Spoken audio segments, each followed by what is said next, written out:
A bombshell leak has detonated at the heart of the monarchy.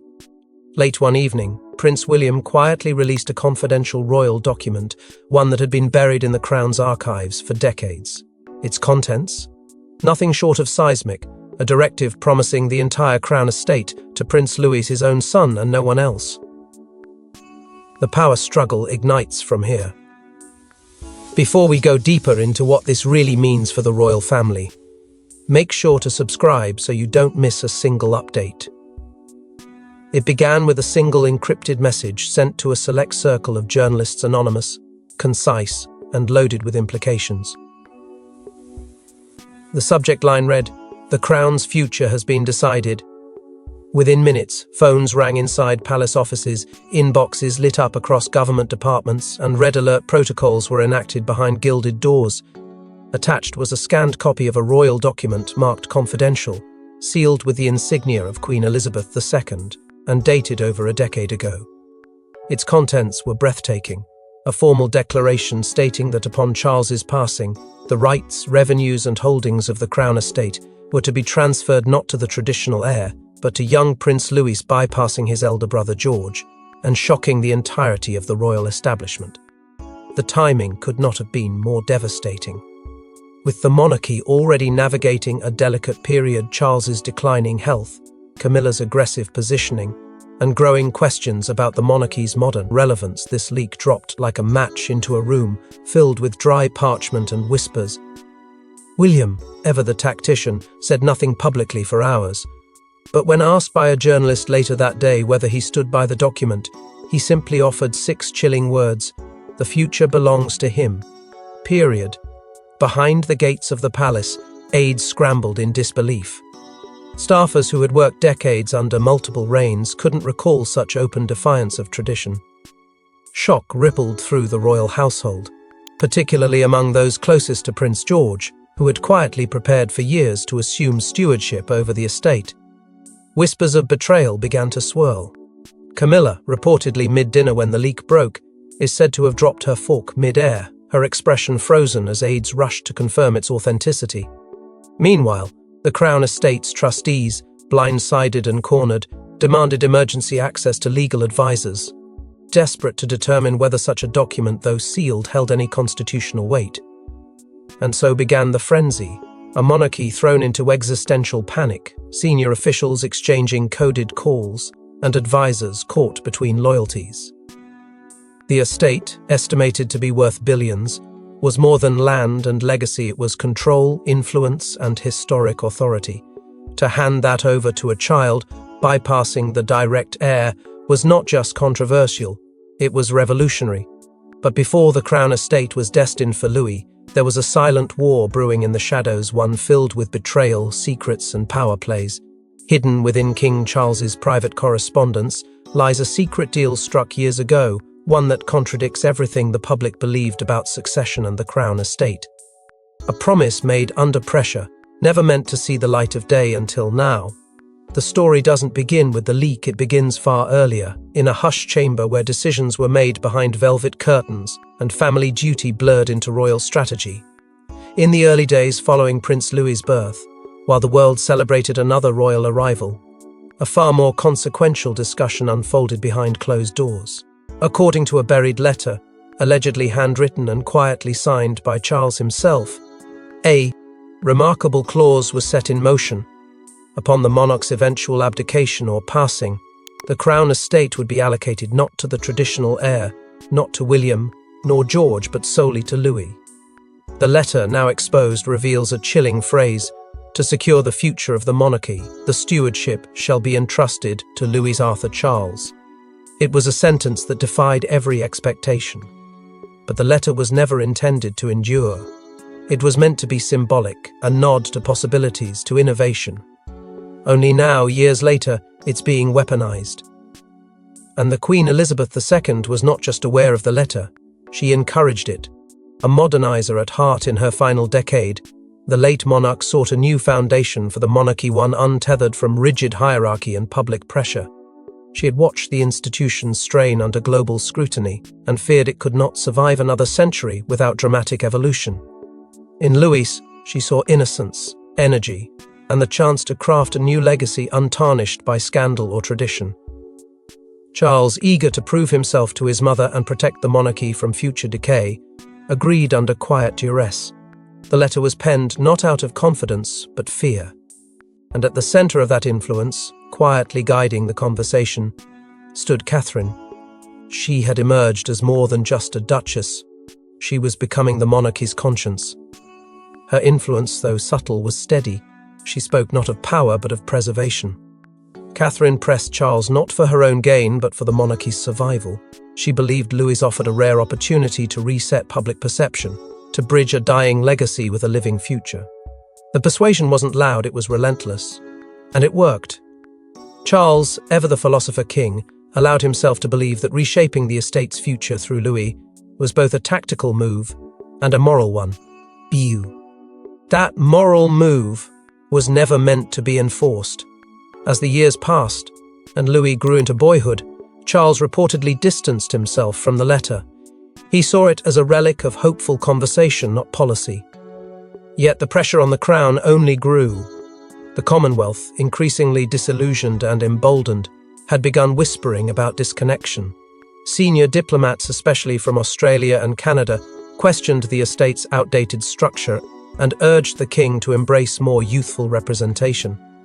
The more the world evolved, the more Charles feared that clinging to tradition would be the monarchy's downfall. But still, he never amended the letter, never revoked it. He simply let it fade, trusting that silence would bury it.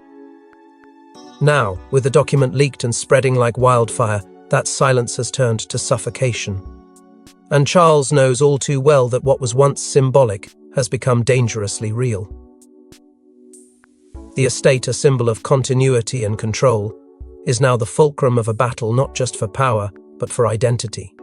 And the next blow would come not from an heir or a sovereign, but from a queen who refuses to be erased. Because with the document now public, another storm was about to explode. Camilla's fury would soon shake the palace walls. The queen consort, blindsided and humiliated, delivered a fierce ultimatum behind closed doors. Camilla, already feeling sidelined by Catherine and Anne, vowed not to be erased from the crown's economic empire without a fight.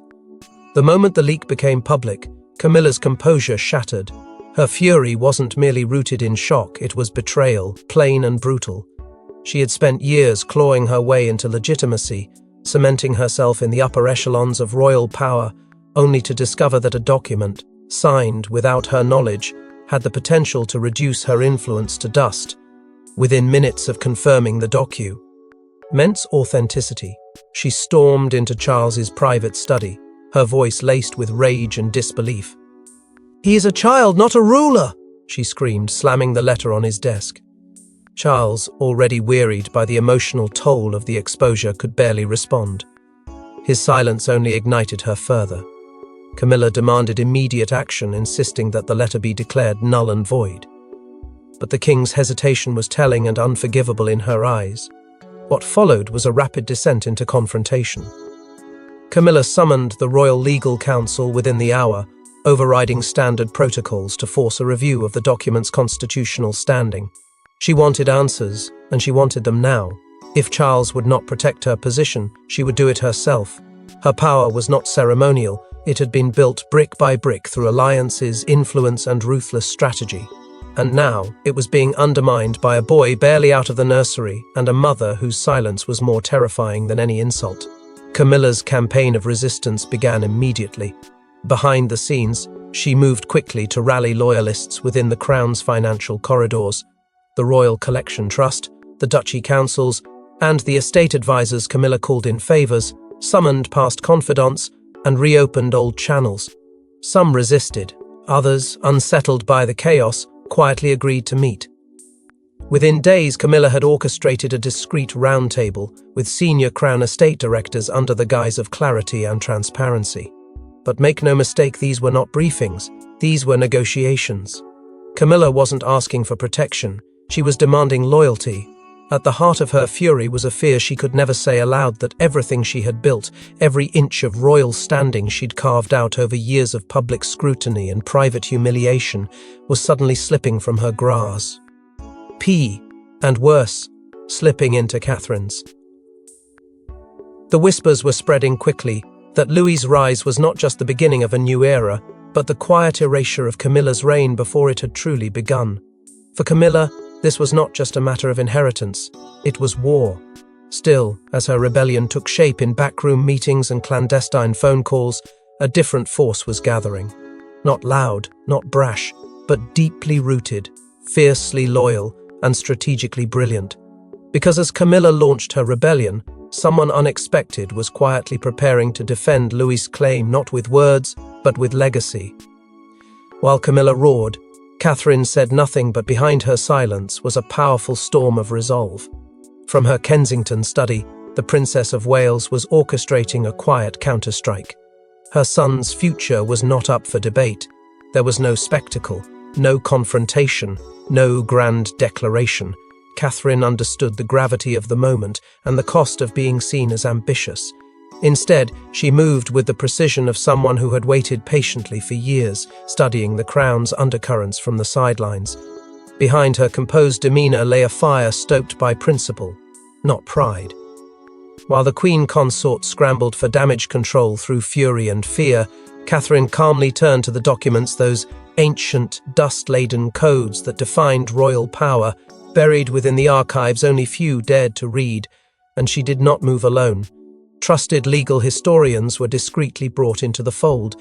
Every detail of the letter Charles once signed, every implication, every precedent was analyzed under her direction. She needed certainty, not emotion. Her son's claim would not rest on sentimentality, but on structure, on legacy. Yet even in the shadows of protocol, this was deeply personal. Catherine had not forgotten the late Queen's last private words to her. Words. Never recorded, never acknowledged officially, but never forgotten. It had been during a quiet moment in Balmoral, just the two of them, when Elizabeth, aware of her own waning time, placed a hand over Catherine's and said, "One day, you will need to guard what they don't yet see coming." Those words echoed now more than ever. Catherine knew the monarchy wasn't just at stake, its soul was. When whispers of the promise to Louis first surfaced within the family, many assumed it was a fanciful gesture, a symbol of the Queen's affection. But Catherine knew better. It was strategy, subtle, generational, enduring. Behind closed doors, she and William reaffirmed the unspoken pact they had made as young parents. Their children would inherit more than titles, they would inherit protection. William, emboldened by Catherine's quiet strength, remained the public face. But Catherine was the force holding the center. She made no public comment, but a private quote eventually leaked from one of her meetings. "This is about the soul of the monarchy." Those 8 words were enough to shift the entire atmosphere. For many within the palace, they were a call to choose sides, and the response came swiftly. Princess Anne, long regarded as the monarchy's most duty-bound figure, quietly offered her backing. Duchess Sophie, once overshadowed in royal dynamics, now stepped forward to lend her support. These weren't just alliances, they were signals. The firm's inner core, the legacy holders, were aligning behind Catherine, not Camilla. It wasn't about favoritism, it was about faith. Faith in who would carry the institution forward, not as a relic, but as a responsibility. But as the circle began to close and Catherine's counterstrike took root through legality, loyalty, and legacy, chaos began to brew elsewhere. The aides, those responsible for safeguarding royal continuity, found themselves paralyzed. Every document they touched, every call they made, every conversation they overheard could tip the scale. Because as the inner circle closed ranks, palace aides found themselves caught in a frantic tug-of-war. One mistake could destroy careers or even dynasties. Inside the gilded corridors of the palace, royal aides scrambled to contain the fallout. Conflicting loyalties, buried communications, and shredded memos told the tale of a monarchy spiraling into administrative chaos. The moment the document was made public, the real war didn't erupt between monarchs or heirs, it detonated within the very walls of the royal machine. Senior aides, once united by protocol and hierarchy, found themselves trapped in a pressure cooker of divided allegiances.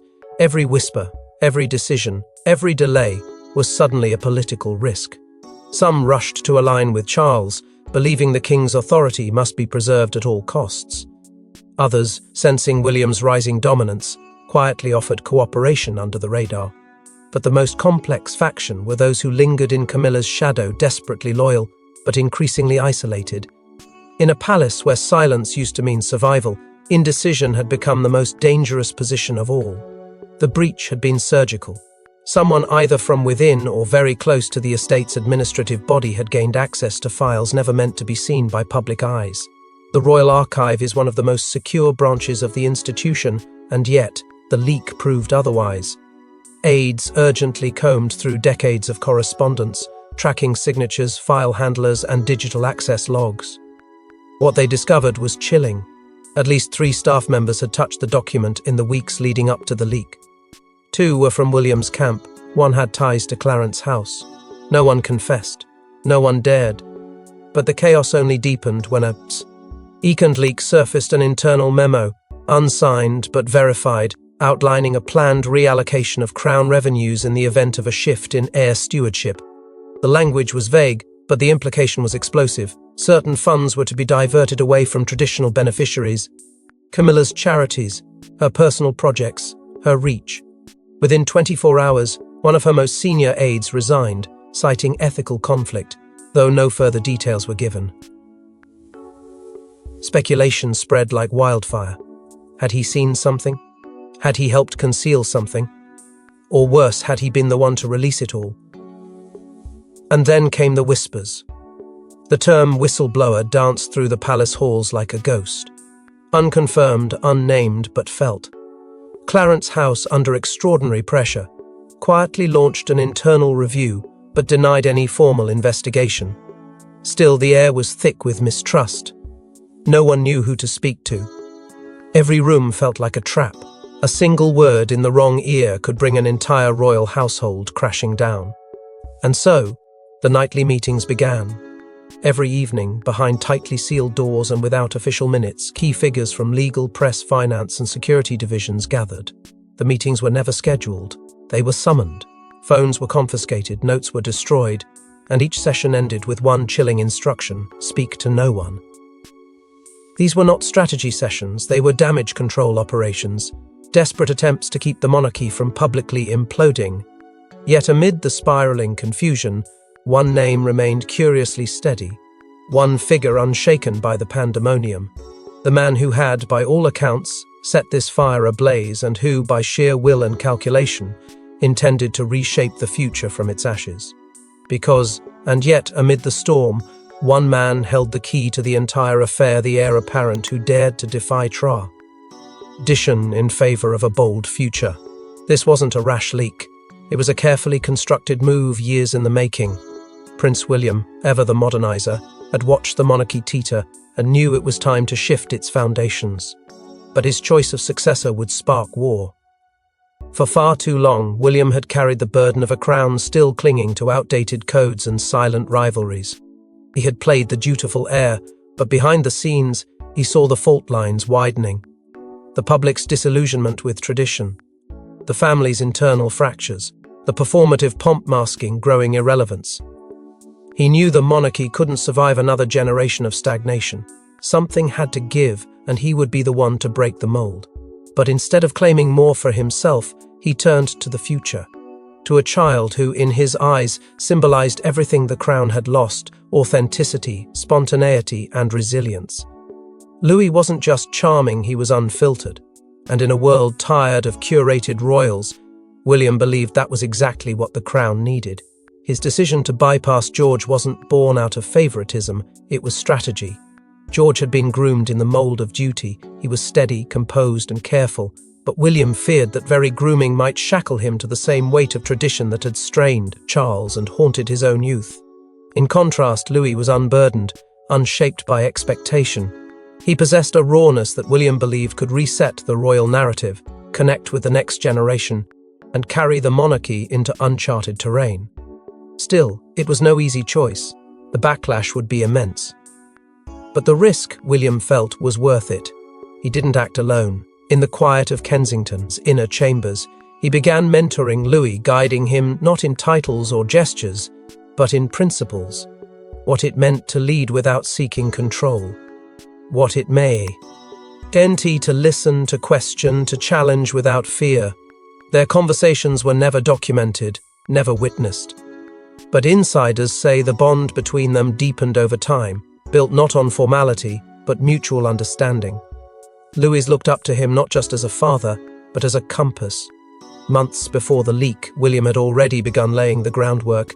Discreet meetings with Crown Estate advisors, legal consultations that danced carefully around hypothetical succession clauses, a trail of consultations so subtle, even Clarence House didn't see it coming. The document, long buried in the Royal Archive, was quietly resurfaced, reviewed and readied. But he didn't act impulsively. He waited, he watched. He timed it for maximum disruption and maximum clarity. When the moment came, he acted with surgical precision, knowing full well that it would cost him the trust of some and the fury of others. But in William's mind, it was never about loyalty, it was about survival. And so, the heir to the throne gambled with his own reputation to secure what he believed was the only path forward. But power does not shift easily. Even as his plan unfolded with chilling efficiency, a force neither emotional nor political began stirring against him. Because just as William's strategy began to unfold, unexpected resistance surged from a place long thought neutral Buckingham's legal core. Deep inside the royal legal chambers, the Crown's top barristers made a discovery that could shatter the entire premise of the leaked document. A clause, a single phrase buried in legal jargon could unravel everything. The document had rocked the monarchy, but now it faced a new adversary, the fine print. In a rarely cited footnote, nestled within a paragraph outlining stewardship language, the term symbolic recognition, not enforceable allocation, appeared in reference to future entitlements.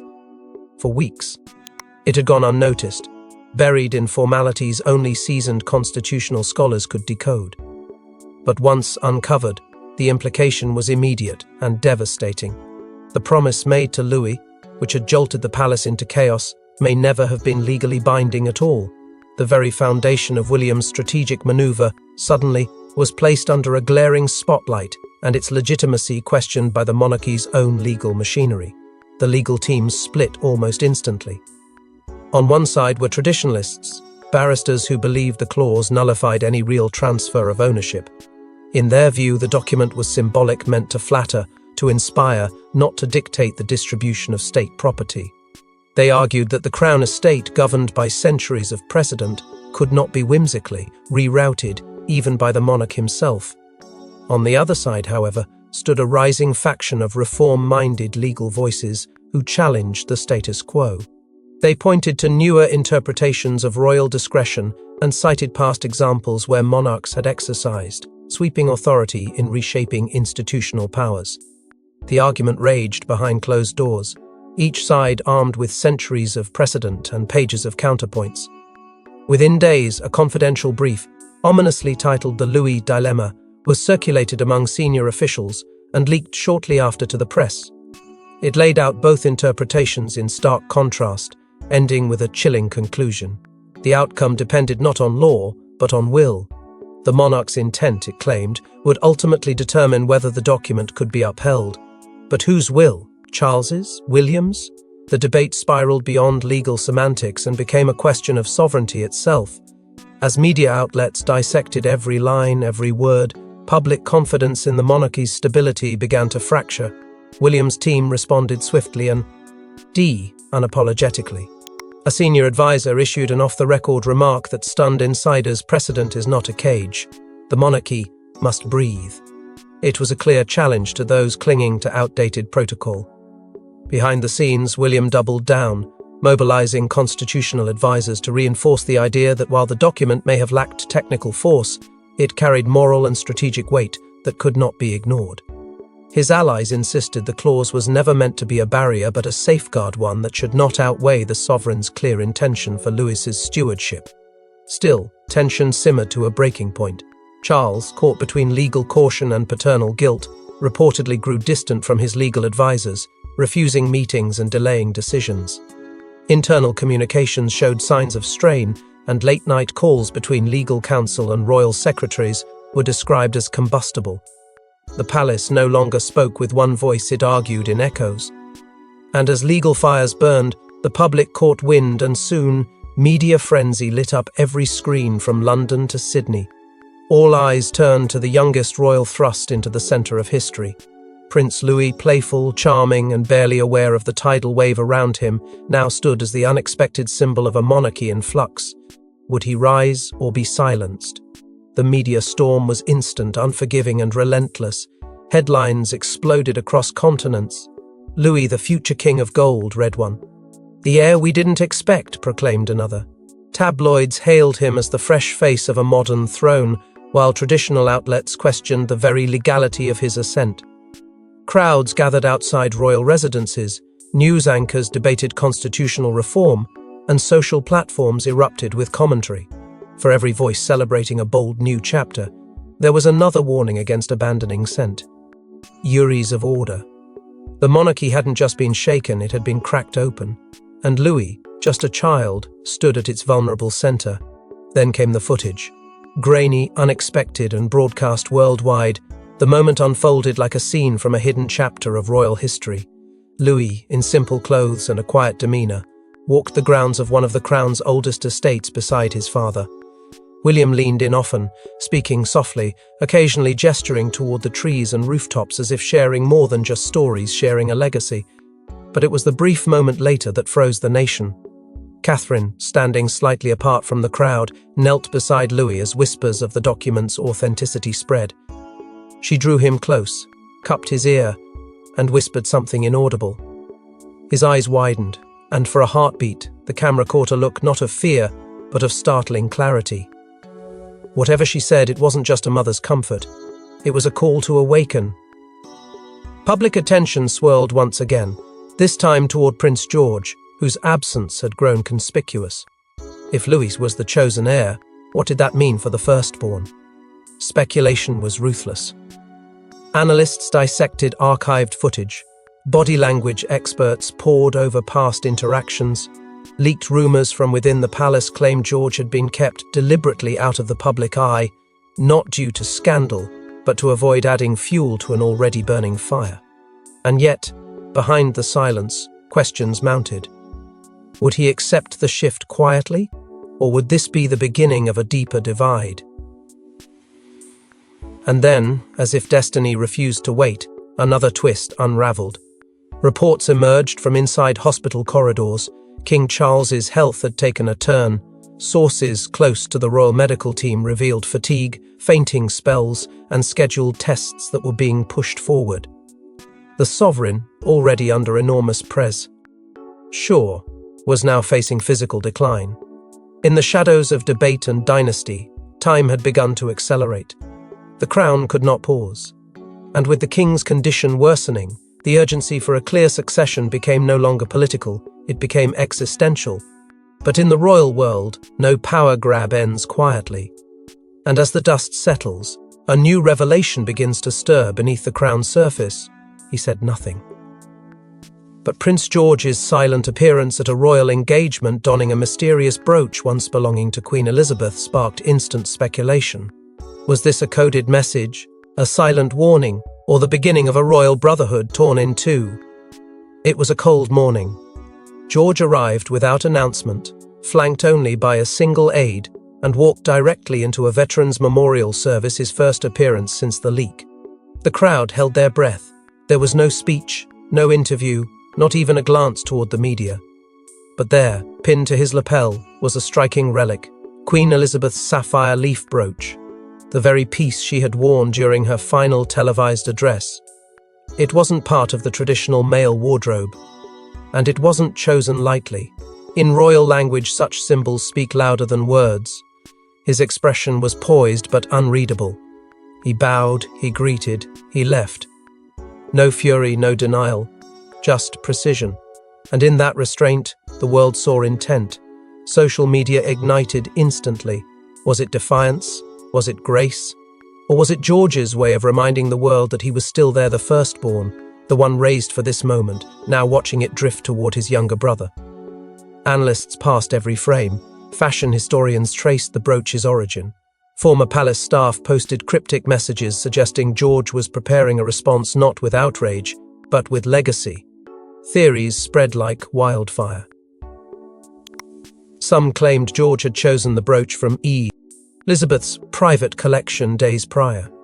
Others whispered he had been advised by Anne herself, pushing him to play a longer game. Regardless, the message was sent. Quiet, composed, and calculated. As his car pulled away, cameras caught one last glance. George walking alone into the fog-covered palace garden, his back to the world, his path unclear. And yet, as silence returned, one truth became undeniable. Power doesn't always shout. Sometimes it waits, it listens, it endures. And when the time comes, it doesn't beg, it reclaims. Power doesn't shift, it waits in silence until the world turns just enough. Thanks for watching. Please don't forget to like and subscribe, and we will see you in next one.